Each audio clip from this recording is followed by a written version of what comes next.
Blind date on Christmas Eve. The poor single mom arrived late, but the CEO waited anyway. It was Christmas Eve, and a soft hush had settled over the city. Snow fell in delicate spirals outside the wide glass windows of a small, warmly lit restaurant nestled between towering buildings. Inside, the atmosphere glowed, a golden haze from string lights and candles, jazz humming gently beneath the chatter of couples seated around festively decorated tables. A small wooden sign near the entrance read, "Blind date for the holidays. One night, one chance, no names." Elliot sat at a corner table by the window, posture relaxed, but still. He wore a charcoal wool coat over a tailored suit, and his hands, calm, well kept, rested beside a mug of hot chocolate. He had not touched it. His gray eyes flicked occasionally toward the door, then back to the snow-covered sidewalk. He did not fidget. He did not check his phone.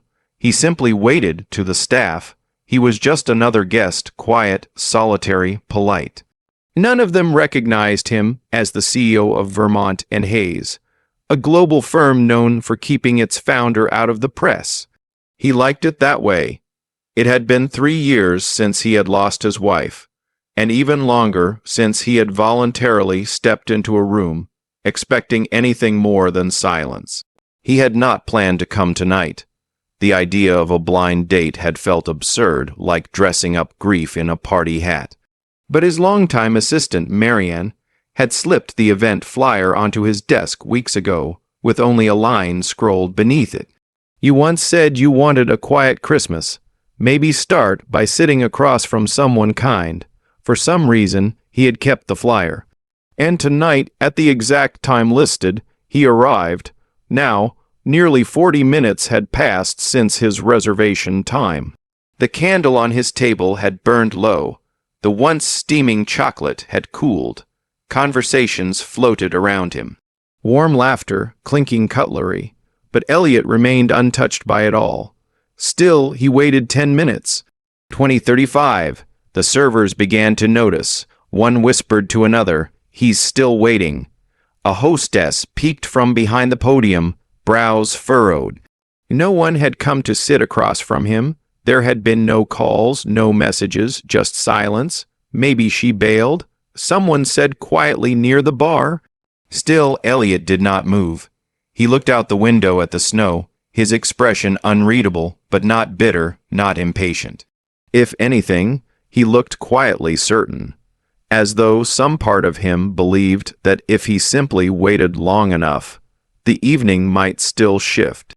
When a young server hesitated by his table to ask if he wanted to reschedule, Elliot glanced up, offered a faint, genuine smile, and said, "I think she will arrive." The server blinked, caught off guard by his composure, and stepped back without another word. The words hung gently in the air, unassuming, without drama. But in a room filled with people searching for connection, the quiet faith in his voice settled like snow, soft, unexpected, and deeply felt. The restaurant door opened with a rush of cold air. Snowflakes swirled briefly into the room before the door swung shut behind a woman, breathless and witty-eyed, her blonde hair damp with melted snow. In her arms, cradled close against her shoulder, a small boy slept, flushed and still. Lena. She stood there for a moment, scanning the room. Her cheeks were pink from the cold, and maybe from nerves. Her coat was too thin for the snow outside, and the fabric clung to her in places where the wind had bitten through, but it was clean, carefully buttoned, respectful. Then her eyes landed on him. Elliot rose quietly from the table in the corner where the candle still burned, the only one in the room untouched by food or laughter. He did not look surprised, not even relieved. Just calm, steady. "I am so sorry," Lena said, her voice low, nearly swallowed by the soft jazz in the background. "My son had a fever. I couldn't leave him alone. I wasn't even sure I should still come," but she looked down, then took a step back toward the door. If this is too strange, I figured there would be a reason, Elliot said gently, and I'm not in a hurry. He crossed the space between them and gently gestured to the chair across from his own. Please sit. Lena hesitated, adjusting Noah in her arms. The boy stirred slightly, but did not wake. Carefully, she lowered herself into the seat, keeping Noah's weight balanced against her shoulder. Her movements were practiced, efficient, tender. Elliot signaled for a server and asked for warm water and an extra blanket. Then he removed his coat, shaking off the snowflakes, and draped it over the back of her chair. For a moment, neither of them spoke. Lena exhaled slowly, brushing damp hair away from her face. I almost didn't come, she admitted, but my friend, she gave me this ticket, said I should believe in something good even if it's only for one night. Elliot listened, not with that polite, distracted air of someone just waiting for their turn to speak, but really listened. I didn't dress for a date, she added, glancing down at her jeans and worn boots. I didn't even have time to put on lipstick. That's all right, Elliot said, his voice even. Neither did I. Lena blinked, then laughed softly, a small, tired sound, but real. Noah stirred again, his small body coughing lightly in her arms. Without a word, Elliot reached into his coat pocket and pulled out a neatly folded tissue. With it came something unexpected, a tiny stuffed bear barely the size of his palm. I wasn't sure who I'd be meeting tonight, he said, handing both to her. But I brought this just in case. Lena stared at the bear for a moment, visibly caught off guard. You thought there might be a kid? I thought maybe someone would bring part of their world with them. She did not know what to say. No one had ever said something like that to her, not without judgment or expectation. Most men would have turned and walked out when they saw the child, or at least frowned, but Elliot simply sat there, quiet and unbothered. She reached out and took the bear. Noah, half asleep, curled slightly around it. I did not mean to make this weird, she murmured. You didn't, he said simply. Another pause. The candle flickered between them. I don't have anything impressive to say, Lena continued, looking directly at him now. No exciting career, no vacation stories, just diapers, part-time shifts, and a 4-year-old who hates green peas. Sounds pretty real to me, Elliot replied, and something in his voice, something quiet and honest, unraveled a thread in her chest she didn't know she had been holding so tightly. She had expected awkward silence, judgment, maybe pity, but instead she found warmth, not grand, not dramatic, just present. Watching her carefully tuck the blanket around her son's legs, Elliot felt something unfamiliar stir in him. She was not polished or poised. She was exhausted and late, but she had come. She had shown up, even with every reason not to. She does not try to impress me, he thought, and that is exactly why I am impressed. And for the first time in years, as he looked across the table at someone he had never expected, Elliot realized something. He did not feel alone. The waiter approached their table, asking gently if they would like to order. Lena looked down at Noah, still curled against her chest, his breathing soft but steady. The little bear now clutched tightly in one hand. Something simple, she said quietly. Maybe soup, Elliot nodded. The house soup for both of us, and hot chocolate. She smiled, grateful. Yes, he loves it. As the waiter walked away, Lena adjusted the blanket wrapped around her son and folded her own coat behind his head as a makeshift pillow. Every movement was gentle, deliberate, practiced. She wiped his mouth lightly with a napkin, then tucked his hair behind his ear. Her eyes never left him, even as she spoke. He gets night fevers, she said softly, especially in the winter. I've gotten used to catching sleep in pieces. Elliot watched without saying anything, the flicker of the candle catching the side of his face, highlighting the stillness in his eyes. It was not pity. It was something deeper. Respect, maybe. Lena continued, her voice steady. I work at a retail store during the day, and deliver food in the evenings. I tried to make rent without falling behind on his medication. She smiled faintly. I used to draw. Wanted to be an interior designer once. Now I draw cartoons on his lunchboxes. He said nothing, just listened. I lost my mom 3 years ago on Christmas Eve, she added after a pause. It was sudden. She was my only help with Noah back then. Elliot's fingers stilled around his cup. His eyes lifted to hers. My husband died in a car accident before Noah turned 2. I remember sitting in this same season, same weather, wondering if I would ever breathe normally again. The words hung between them, tender and raw, not rehearsed for sympathy, but shared because she had stopped holding them in. I used to hate Christmas, Lena said, barely a whisper now. But this year, I did not want my son to grow up fearing the same day I couldn't forgive. Still, Elliot said nothing. But when Lena fell silent, gently brushing Noah's cheek with the back of her hand, Elliot finally spoke. My wife passed on Christmas morning 4 years ago. He said, voice low but steady. She had been sick for a long time. I knew it was coming, but nothing really prepares you. Lena looked at him, startled, eyes wide with quiet understanding. I have not opened up to anyone since then. He continued, not because I didn't want to feel again, but because I thought feeling would betray her memory. His eyes didn't waver. But tonight, a simple dinner reminded me that love doesn't return through perfection. It comes through honesty. Lena's lips trembled slightly. Her eyes filled, but she blinked quickly. I did not bring anything with me tonight, she murmured. No fancy dress, no clever stories, just the truth. That is more than enough, Elliot said. Their food arrived, and they ate in silence for a while. Noah stirred now and then drifted off again. Outside, snow began falling heavier, frosting the windows in a quiet hush. After they finished, Lena reached into her bag and began to open her wallet. Let me at least pay for my part. Elliot gently placed his hand over hers and shook his head. Please let me pay. Not for the food, but for a night I'll remember. Not because of what was served, but because you stayed. She froze for a moment, her mouth parted, but no words came. No one had ever told her that staying mattered. Not in the everyday chaos of her life.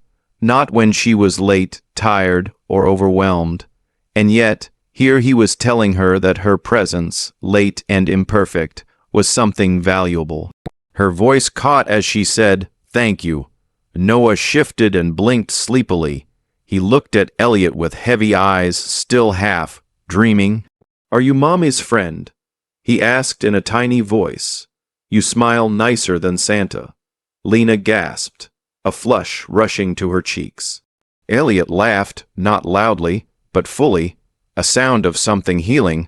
"I suppose that means I need a red hat," he teased. Lena smiled, trying not to tear up. The three of them sat quietly as the music played on, and snow fell steadily outside. In that little circle of flickering candlelight, they were not a perfect family, but something was beginning. Something real, not out of pity or rescue or grand gestures, but trust. And maybe that was enough. A week had passed since that unexpected Christmas Eve dinner, but Lena found herself thinking about it more often than she wanted to admit. Then one Saturday morning, as she walked with Noah to the small community center near their apartment for a winter coat giveaway, she froze mid-step. There, in the middle of the hall, standing on a ladder, adjusting strings of lights above a row of folding tables, was Elliot. He wore a dark sweater, sleeves rolled, and his hair looked slightly wind-tossed from the cold. There was no suit, no driver waiting by the curb, just him, laughing with two teenage volunteers as they tangled themselves in a mess of tinsel. Lena blinked. "Mommy." Noah tugged on her hand. "That's Santa's friend." Before she could stop him, Noah ran across the room and threw his arms around Elliot's leg. Elliot startled, then looked down and beamed. "Well, if it isn't my favorite cookie critic." Noah grinned. "You never finished my gingerbread." Elliot knelt to Noah's level. I have been looking for that piece everywhere. Lena approached, trying to seem composed. This is unexpected. He straightened, dusting glitter off his hands. Is it? I help out here when I can. They needed volunteers for the holiday event. Lena raised an eyebrow. You live 30 minutes from here. I told you, he said with a smile. I had business in the neighborhood. They stared at each other a beat too long, then were interrupted by a woman calling for help lifting a box of toys. Elliot excused himself and disappeared into the back. Lena sat on a folding chair beside Noah, watching Elliot move through the room, effortlessly charming children and quietly organizing behind the scenes. It unsettled her how natural he seemed here, how different from the distant, unreachable CEO she had imagined when she first learned his last name. The next morning, Lena returned home from a late shift to find a sealed envelope tucked under her apartment door. She opened it and her heart stopped. It was her mother's hospital bill, paid in full. There was no signature, no note, just a simple card inside that read, "Sometimes kindness does not need credit." Just hope that it reaches the right place. Her breath caught, her chest tightened. She knew who had done this. Her emotions churned, relief, embarrassment, then anger. Was this pity? Did he think she could not handle her life? She stayed up all night pacing. By morning, she had decided she would confront him. She called the number he had once scribbled on a napkin. He picked up on the second ring. Lena, he said, voice soft, I was hoping you'd call. Did you pay my mother's bill? There was a pause. Then yes, I did not ask you to. I know. Do you think I cannot manage my own life? I do not think that, he said, and his voice was steady. I think you have managed too much for too long alone. She did not answer. I do not see you as someone weak, Elliot continued. I see someone who holds up a whole world without ever asking for help. And I wanted to stand behind you for once. Not in front, not to rescue, just behind. The silence between them stretched, then cracked. Lena's voice broke. No one's ever said that to me. I meant it. That was when the tears came, not out of despair, but release. She wiped them quickly, but they would not stop. And in that quiet moment, something shifted. She still did not say thank you, but she did not tell him to stay away. And that was the first time in a long while she did not feel alone. It happened on an ordinary afternoon. Lena was standing in the aisle of a quiet, narrow bookstore she often ducked into between delivery shifts, searching for something that might make her son smile. Her fingers grazed the cracked spine of a gently used children's book when her eyes wandered, landing on the magazine rack near the register. A bold headline caught her attention and her breath hitched. Foresight Group C. Elliot Hart to expand philanthropic initiatives in 2025. She froze. Her gaze dropped to the accompanying photo, and there he was. Elliot, the man who had waited on Christmas Eve, the man who had smiled at her son like he was the most important guest at the table, the man who had listened without judgment and looked at her as though she mattered. Now there he was in print. Sharp suit, steel gray eyes, and the same faint, gentle smile. Only this time it came with words like billion-dollar expansion, global outreach, and visionary leader. She read the article once, heart-pounding, then again, slower, then a third time, just to make sure she was not dreaming. As she stood in the aisle, her hand still clutching the children's book, a voice called out behind her, "You know him." Lena turned. It was Elise, a part-time bookseller who also worked catering at high-end corporate events. Lena hesitated. Sort of. Elise chuckled. He's a big deal, reclusive type. Rarely shows up to his own events, but when he does, everyone pays attention. He's actually speaking tonight at the Hyatt. Some invite only charity summit. The words barely settled before Lena heard herself ask what time. 3 hours later, she stood inside the Hyatt's grand lobby, completely unsure of how she had gotten the nerve to come. She wore her plain work dress and a coat that had seen better winters. feeling like an imposter in a room full of velvet gowns and polished cufflinks. She stayed close to a marble column near the back of the ballroom, fingers clenched tightly around her purse, and then she saw him.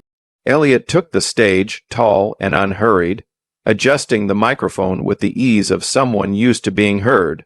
But when he began to speak, his voice was not polished. It was raw, vulnerable.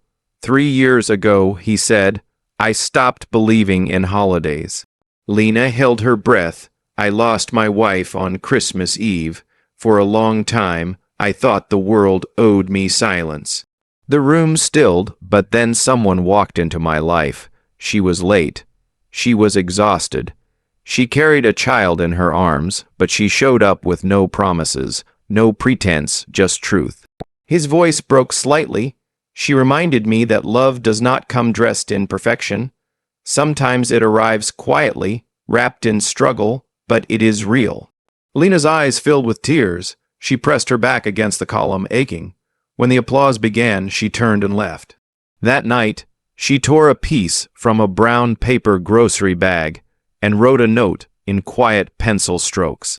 You gave me something beautiful, a moment I will always carry, but I don't belong in your world, Elliot.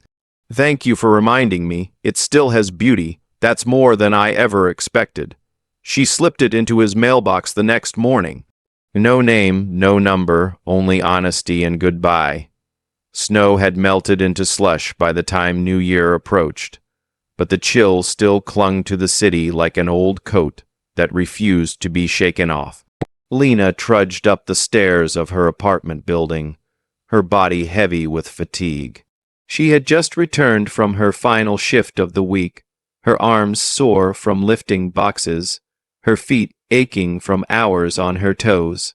The streets were quiet now, holiday decorations dimmed, but still flickering faintly through windows, holding on to the last traces of December magic. Inside the apartment, the soft hum of the heater greeted her. The lights were off in the living room. Save for the gentle glow from a string of paper stars she and Noah had taped to the wall. On the couch, her son lay fast asleep, a blanket tucked up to his chin. His tiny fingers were curled around the fabric as if he were cradling a dream he did not want to let go of.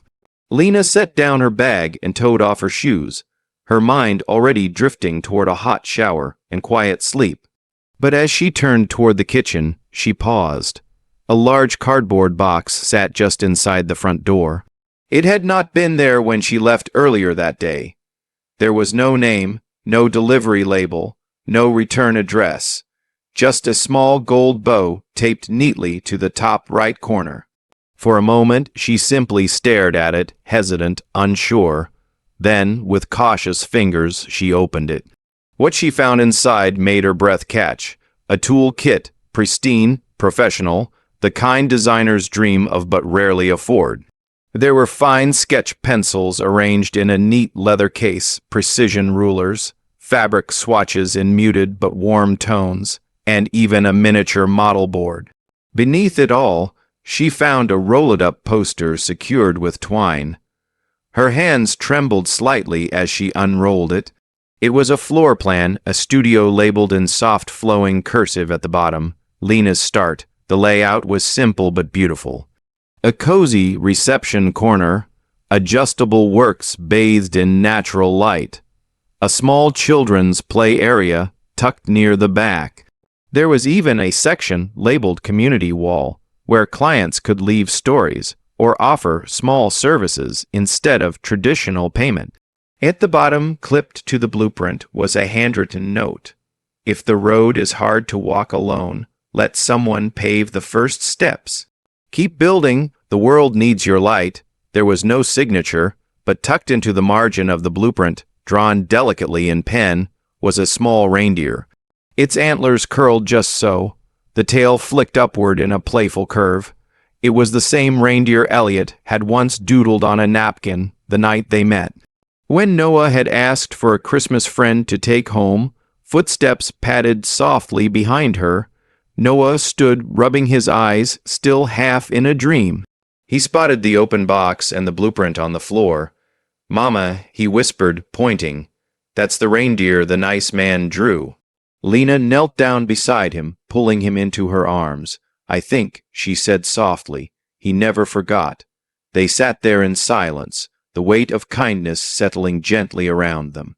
She looked again at the blueprint, at the care in every line, at the way someone, Elliot, had remembered not just her words, but the hope behind them. Maybe love did not always announce itself. Sometimes it arrived quietly, wrapped in thoughtfulness, and asked for nothing in return. Lena paused outside the cafe she once knew so well. The same soft glow of yellow lights spilled through the glass. The same jazz melody drifted in. Snow fell in lazy flakes outside. She pulled her coat tighter and stepped in. Her heart heavy yet hopeful. Inside, the hum of conversation was muted. The baristas moved quietly between tables.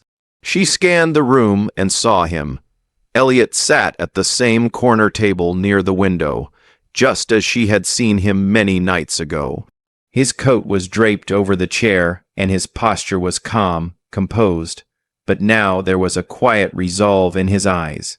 She recognized an echo from that first night.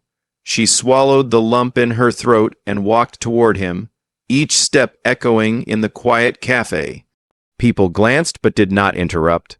The scent of coffee, faint cinnamon, and old wooden floors welcomed her back. He looked up as she approached. "Elliot," she said softly. Her voice trembled between relief and fear. Why are you here?" He didn't rise. He watched her come closer and gave a half smile, gentle but steady.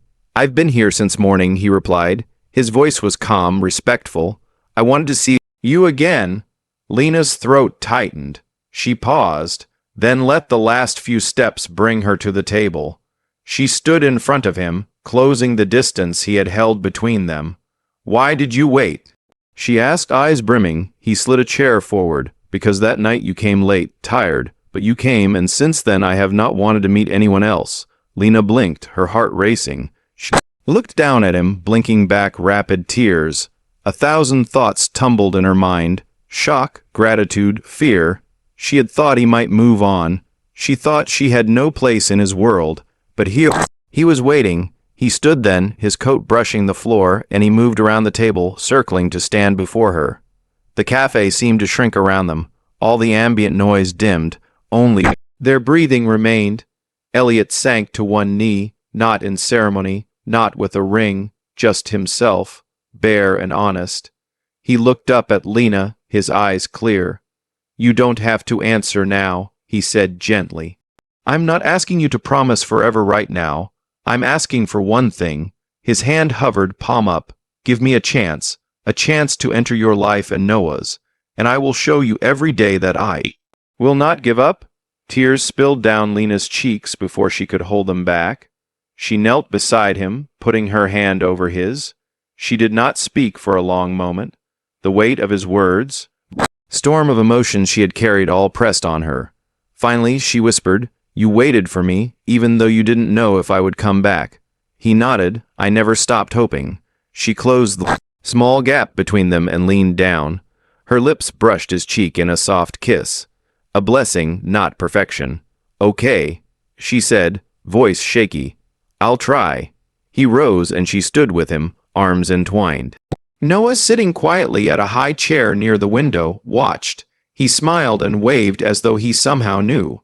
Elliot turned to the cafe crowd, raised a hand in quiet greeting, then led Lena and Noah toward the door. The snow outside had freshened its veil. The city stilled in the hush of snowfall. When they stepped outside, the cold bit at their cheeks, but they felt warmed. Elliot reached for Lena's hand. She squeezed his. Noah tugged at her coat and looked up at the sky. In their triangle of light under the cafe sign, new beginnings whispered in the air. The past did not vanish. Challenges were not erased, but here now they stepped forward. Sometimes love waits. Sometimes love waits patiently, and when it does, it begins again. 1 year later, the small studio on the corner of Maple and Fifth was buzzing with quiet energy. Lena stood near the tall window watching as a group of women gathered around a worked sketching layouts and comparing swatches. The sign outside read Lena's Start and below it in smaller letters designed with heart. What began as a hesitant dream had become a warm, thriving space, offering free classes in basic interior design and home repair. Single mothers, women who once doubted themselves, now built with confidence, crafted with joy. In the corner, a tall man in a gray hoodie was helping two young boys glue pieces of wood together for a miniature bookshelf. He kept his head low, laughing gently when one of the kids smeared paint on his sleeve. He did not wear a suit anymore, not here, and no one addressed him as Mr. Grant. Most, he was just Elliot, the volunteer who fixed the squeaky hinges, made the best cocoa, and never left a project half done. To one small boy, however, he was something else. "Mom," Noah whispered. Tugging Lena's sleeve, she leaned down. "Yes, sweetie." Noah glanced at Elliot, then back at her with wide, unsure eyes. "Can I ask him something?" Lena nodded. Noah crossed the room, his tiny sneakers tapping against the wooden floor. Elliot looked up, setting down a hammer. "Hey, bud." He smiled. "What's up?" Noah shifted his weight. "I know you're my mom's best friend." Elliot tilted his head, listening, but Noah continued, voice small but firm. "Do you think maybe you could be my dad, too?" The room fell silent. Lena's breath caught. Elliot knelt down so they were eye to eye. His voice, when he spoke, was soft with awe. "Only if you'll have me." Noah grinned and launched into his arms. That winter, snow fell early. The wedding was small, just close friends, warm candle light, and a pine tree strung with handmade ornaments. Lena wore a simple ivory dress, her hair pinned with soft curls. Noah walked her down the short aisle, proud in a little suit with mismatched socks. Elliot waited beneath the twinkle of fairy lights, eyes never leaving her. As they exchanged vows, Lena's hand trembled slightly in his. After the ceremony, they stepped outside. Snowflakes kissed their cheeks. Music drifted faintly from inside the hall. Elliot leaned close and whispered, "I once lost Christmas, but you gave it back to me forever." Lena smiled through her tears. Because some stories do not end at the altar. They begin there. If this story touched your heart, reminding you that even in the most unexpected moments, love can quietly find its way back, don't forget to give it a like and share it with someone who needs hope this holiday season. Lena and Elliot's journey shows us that kindness, honesty, and a little faith can light up even the coldest winter nights. Subscribe to Kindness and Love Tales for more beautifully told stories that warm the soul and celebrate the power of connection. Because sometimes the most ordinary hearts create the most extraordinary love.